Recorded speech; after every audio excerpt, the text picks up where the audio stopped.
It takes the dream. Because if you don't have the dream, you'll never find the 7 to 10 hours a week. I can guarantee you that. You're busy. We're all busy. You're working, you're picking up the dry cleaning, you're making dinner, you're taking the kids to football practice, you're paying the bills, you got to sleep, you got to eat, all this. You're using 24 hours of every day already. So what's got to get you? You've got to find a dream, something that will take you to the frame of mind where you will change the way you live, you will change the daily actions you take, and you will change your mindset for a 2 to 4 year period. So that alarm clock will go off at 6:30 in the morning. You'll get up, you'll have your breakfast, you go to work, you'll work 8 or 9 hours at your job, you'll get out of the job, you'll run somewhere, grab a bite to eat, and go somewhere and work for another 3 hours in the evening. When you could be home watching TV, when you could be with your kids, when you could be with your family, when you could be watching a football game or something else. But you will make a sacrifice. You will say, I will find the 7 to 10 hours a week for 2 to 4 years to build my freedom, to build my security, to build my independence. Here's the secret of everything I'm going to talk about tonight has to do with leverage. It's getting you out of the trap. And there's a big trap, okay? And this is the trap. It's people trading time for money. You work 40 hours, you get paid for 40 hours. So you work 40 hours and you get paid $400 a week. If you need some extra money because there's something that you want to do, you put in some overtime, so you work 45 hours, so maybe you get $450. Well, you know what? That is trading time for money. Time for money. Hours for dollars, hours for pounds, hours for dollars, hours for cougar rands, whatever the currency is. If you're trading time for currency, you can't get wealthy. It's a trap. You got to put some leverage to work somehow to get out of that. But I started a study of prosperity. And here's what I found. 2 secrets of prosperity. If you want to be wealthy, secret number 1, you have to be your own boss.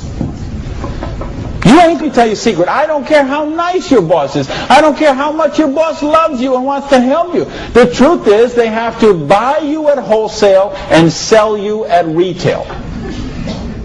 Otherwise they don't make money and they don't stay in business. So the only way they make money off you is to buy you at wholesale and sell you at retail. So if you want to make money, you got to be able to get up in the morning, look in the mirror, and know that you're talking to the boss.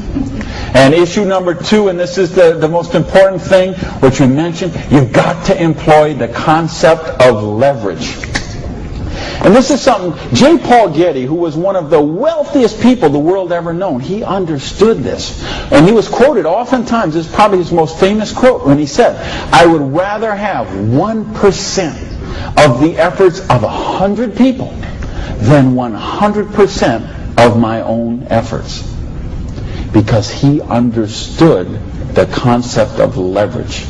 And he became one of the wealthiest people the world has ever known.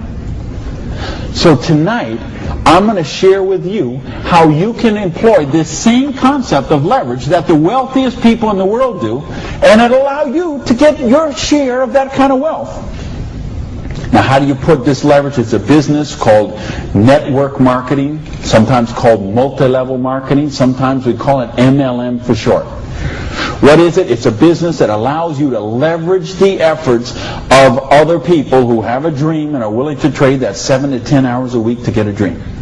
So you're going to introduce them to the business. You're going to teach them a duplicatable system that they could follow and duplicate the same results for people that they're going to introduce to the business and create this system that everybody can follow, and everybody will get a nice chunk of the organization that is built.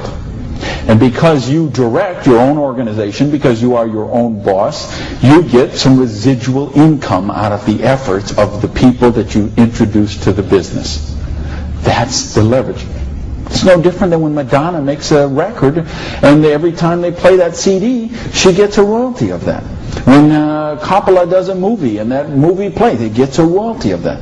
This is how the average person can get leverage. See, if you got money, leverage is not a problem. You can leverage your money. You can buy stocks, bonds, invest in companies, invest in real estate, all that kind of stuff. I couldn't do that. If you could buy a franchise. If I would have bought a restaurant franchise instead of opening my own restaurant, chances are I'd still be in the restaurant business. But you know what? I couldn't afford the franchise fee. I didn't have that kind of money.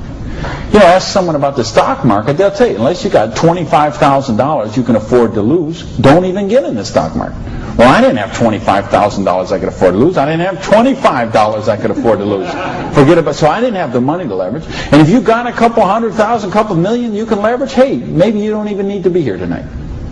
But I'm speaking to the rest of you who don't have that kind of money.